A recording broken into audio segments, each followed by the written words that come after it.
ඔන්න මම ඔයාලව එක්කරගෙන යන්න හදන්නේ අනුරාධපුරේ පැත්තට. අපි අනුරාධපුරේ ගිහිල්ලා දවස් කීපයක් ගත කළේ කොහොමද? ඒ වගේම රුවන්වැලි සෑයට ශ්‍රී මහා බෝධියට අපි ගිහිල්ලා කරපු පූජාවන් මොනවාද? ඒ වගේම අපි අනුරාධපුරේ ප්‍රසිද්ධ රෙස්ටරන්ට් එකකින් කැම වේලක් ගත්තා. ඒ කොහෙද කියලා ඔයගොල්ලොත් එක්ක ෂෙයා කරගන්නවා. ඔන්න එන්නකො එහෙනම් අපේ vlog එක බලන්න.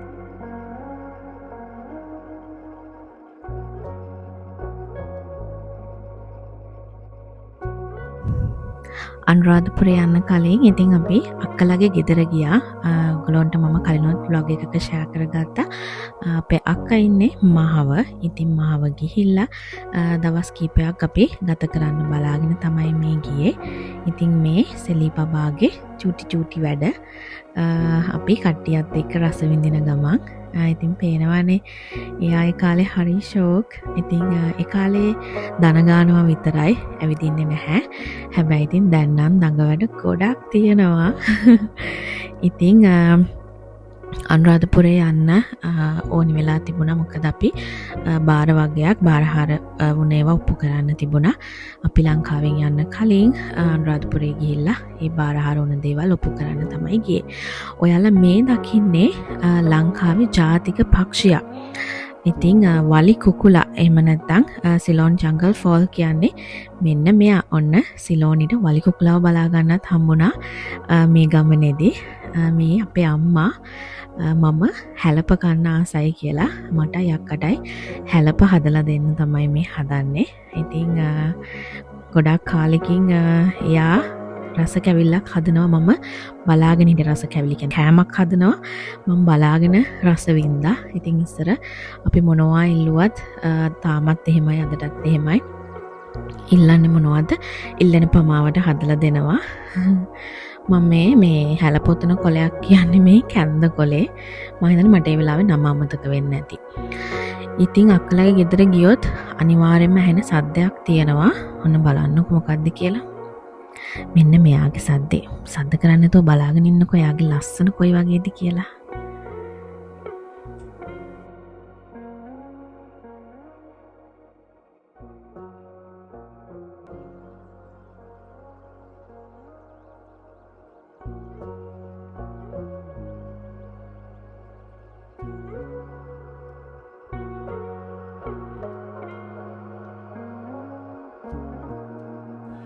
අනේ මන් දැකලා වේගින් දුවගෙන ගියා. අනිවාර්යෙන් අක්කලා ගෙදර ගියොත් මොනරු සාමාන්‍යයෙන් 5ක් 6ක්වත් අඩුම දකින්න හම්බ වෙනවා.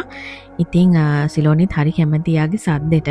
එයා මුල් ටිකේ කොපි කරන්නත් පටන් ගත්තා මේ කොහොමද මොනවා කෑ ගහන්නේ කියලා. ඉතින් මං කිව්වනේ අක්කා මහව කියලා. ඔන්න අපි මහව ස්ටේෂන් එකට ආවා. මොකද මේ අපේ අම්මා ගෙදර යනවා. ඉතින් යාව ට්‍රේන් එකට දාන්න. ඉතින් එයාට ලේසි කියලා ට්‍රේන් එකේ තමයි අපේ ගෙදර ඉඳලා අක්කලාගේ ගෙදර යන්නේ. Hi, good morning. අපි යනවා අනුරාධපුරේ යන්න. අපි දැන් ඉන්නේ මහව අපේ අක්කලාගේ ගෙදර. දැන් අපි පිටත් වෙන්නයි යන්නේ. ඉතින් අපි අක්කලාගේ ගෙදර යනකොට හස්බන්ඩ් අපිත් එක්ක ආවේ නැහැ. මායි අම්මයි සිලෝනි බබයි තමයි ගියේ. ඉතින් ඊට පස්සේ එන ගමනේදී තමයි හස්බන්ඩ් අපිත් එක්ක ජොයින් උනේ. මොකද එයා එතකොට වෙන කොහරි ට්‍රිප් එකක් ගිහිල්ලා හිටියේ. ඉතින් අපි උදේ පාන්දරම පිටත් වුණා අක්කලාගේ ගෙදරින්. පාන්දරම කිව්වට අපි එන්න හිතාගෙන හිටපු වෙලාවට චුට්ටක් පරක් වුණා. ඉතින් අපි ගිය දවස් සැටර්ඩේ එකක්. ඉතින් ගොඩාක් සෙනග හිටියා.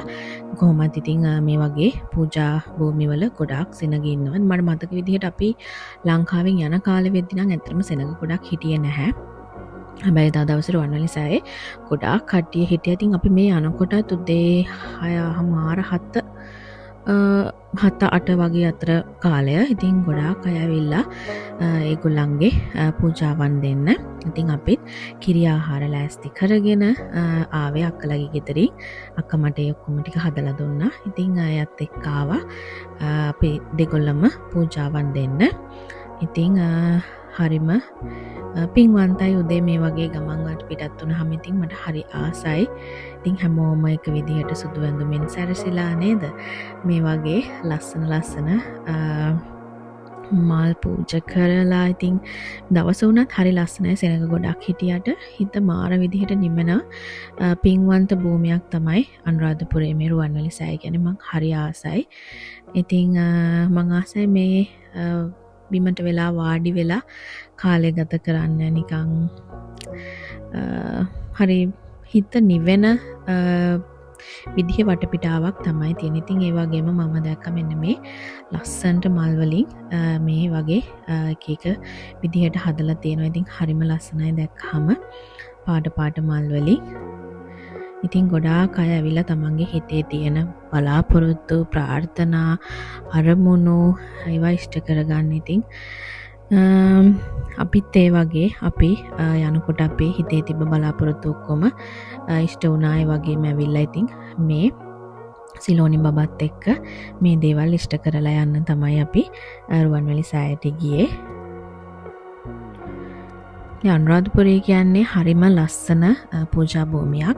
ඒ වගේම අපේ රටේ ගොඩාක් ඓතිහාසික වැදගත්කමක් තියෙන පූජා නගරයක් අනුරාධපුරය. ඉතින් අපි පොඩි කාලේ ඉඳලා මට මතක විදිහට අපි ඉස්කෝලේ වල ඉස්සර ට්‍රිප් යනකොටත් 3-4 වතාවක් මම ගිහින් තියෙනවා අනුරාධපුරේ.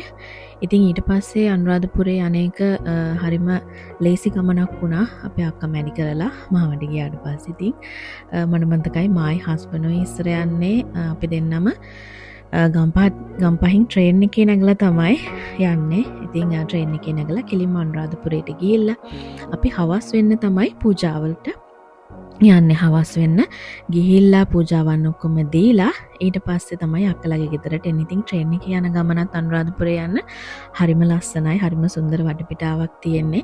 යනකොට වෙල්ලි ආයවල් ගංගාවල් බලාගෙන යන්න පුළුවන්. ඉතින්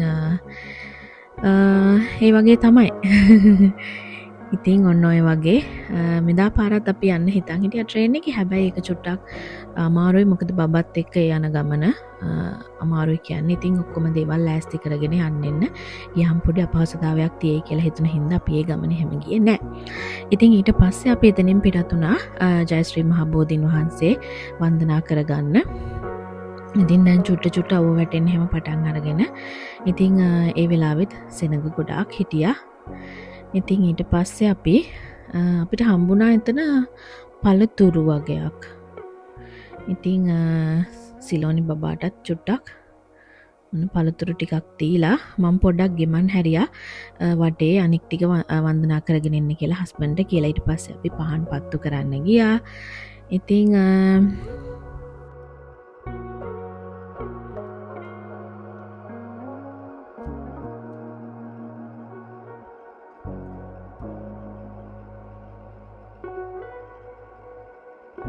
ඉතින් ඔන්න අපි වන්දනාමාන කරගෙන ඉවරයි. ඊට පස්සේ අපි යනවා අපි දැන් ජයශ්‍රී මහ බෝධියටයි රුවන්වැලි සෑයටයි තමයි අපේ ප්‍රධානම බාරහාර ඔප්පු කරන්න තිබ්බේ, පූජාවන් දෙන්න තිබ්බේ. ඉතින් යන හැමෝම සිලෝනිත් එක්ක ඉනවනවා. මොකද එයත් එක එක ඒවා කරනවා යන කට්ටියට hina වෙනවා මොන දිහා බලලා. ඉතින් මේ අපි මෙහෙම යනවා දැන්. ඒ වෙලාවෙ නම් ටික අවුව සැර වෙන්නත් පටන් අරගෙන තිබ්බේ. මේ දවස් ටික අර ලංකාවේ ගොඩක් එන්නීනෝ කියලා අර උෂ්ණත්වය ටිකක් වැඩි වෙන්න ගත්තේ. අන්නේ කාලේ ඉතින් හරිම අපහසුයි. අනුරාධපුරේ කියන්නේ ටිකක් කොහොමත් ශුෂ්ක කාලගුණයක් තියෙන ප්‍රදේශයක් නේ. ඉතින් ටිකක් අපහසුයි බබත් එක්ක. යහම ඊට පස්සේ අපිට මෙතන කිරිබත් හම්බුණා. හරිම රසයි කිරිබත් එක. ඉතින් ඒගොල්ලන්ගෙන් කිරිබත් එකකුත් කාලා අපි මේ ආවා ආරච්චි රෙස්ටුරන්ට් එකට. ඉතින් මේක හරිම ප්‍රසිද්ධ රෙස්ටුරන්ට් එකක් අනුරාධපුරේ පැත්තේ. ඒ වගේම මං ආවේ ආරච්චිලා දෙන්නෙක් එක්ක. මේ අපේ චූටි ආරච්චි මැඩනොයි මේ ආරච්චි මහත්තයයි එක්ක තමයි ආවේ. ඉතින් ආරච්චි රෙස්ටුරන්ට් එකට යන් කියලා මං කතා කරේ. මේ මොකද ඒ දවස් ටිකේම Facebook එකේ යනම මම දැකපු දේවල් එක්ක මට හිතුණා මේකට ගිහිල්ලා පොඩ්ඩක් ඒගොල්ලන්ගේ කැම try කරලා බලන්න ඕනේ කියලා. එහෙනම් යමු ඇතුළට කොහොමද ආරච්චි රෙස්ටුරන්ට් එකේ කැම කියලා බලන්න. ඉතින් අපි යන ටයිම් එකේදී බ්‍රෙක්ෆාස්ට් අයිටම්ස් ඒගොල්ලන්ගේ බ්‍රෙක්ෆාස්ට් තිබුණේ ඒවා ගොඩාක් ඉවර වෙලා තිබුණේ. ඒක හින්දා ඒගොල්ලෝ කිව්වා විනාඩි 15කින් ඉඳන් ලන්ච් බෆේ එක ඕපන් කරනවා කියලා ලන්ච් එක ගන්න කියලා. ඉතින් ඊට පස්සේ ලන්ච් එක ගන්න පුළුවන් කියලා. ඉතින් ඊට පස්සේ අපි හිතුවා එහෙනම් අපි ලන්ච් එකම අරගෙන යන් කියලා. ශ්‍රී ලංකන් ලන්ච් ස්ප්‍රෙඩ් එකක් තමයි තිබුණේ. ඉතින් අපි මේකේ ගොඩක් දේවල් ගත්තා. ඉතින් මේක රේට් කරන්න පුළුවන් ඇවරේජ් මීල් එකක් විදිහට. මොකද අර ලොකු හයිප් එකක් තිබුණාට මට හිතුණා මේ මෙනු එක අර නම ඒගොල්ලන්ගේ තියෙන concept එක ඔක්කොමත් එක තව පොඩක් ට්‍රැඩිෂනල් විදිහට කරන්න තිබුණා කියලා. ස්පෙෂලි තව ඒගොල්ලන්ට දැන් වැව් මාළු වගේ දේවල් මෙතනට ඇඩ් කරා නම් වැව් මාළු බැදලා තිබුණ. හැබැයි කරි එකක්වත් එහෙම මොනවත් එදා දවසේ තිබුණේ නැහැ. ඉතින් ඒ වගේ ස්පෙෂලිටි එකක් ඇඩ් වුණා නම් හොඳයි කියලා මට හිතුණා. that is my opinion. yeah anyways ඉතින් වටලපන් එකකුත් හම්බුණා. ඔන්න ඔය විදිහට තමයි අපේ අනුරාධපුරේ ගමන ගියේ. එහෙනම් ඔයගොල්ලෝ හැමෝටම ගොඩක් ස්තුතියි වීඩියෝ එක බලුවට. ආයෙ අලුත් vlog එකකින් හම්බ වෙන්නම් ඉක්මනටම. ඒ වගේම මතක ඇතුව මගේ Facebook channel එකත් එක්කත් join වෙන්න, Facebook page එකත් එක්කත්. ඒකෙත් ඔයගොල්ලන්ට ගොඩාක් අලුත් updates දැනගන්න පුළුවන් මගේ එදිනෙදා ජීවිතේත් එක්ක. එහෙනම් අදට ගිහින් එන්න. bye bye.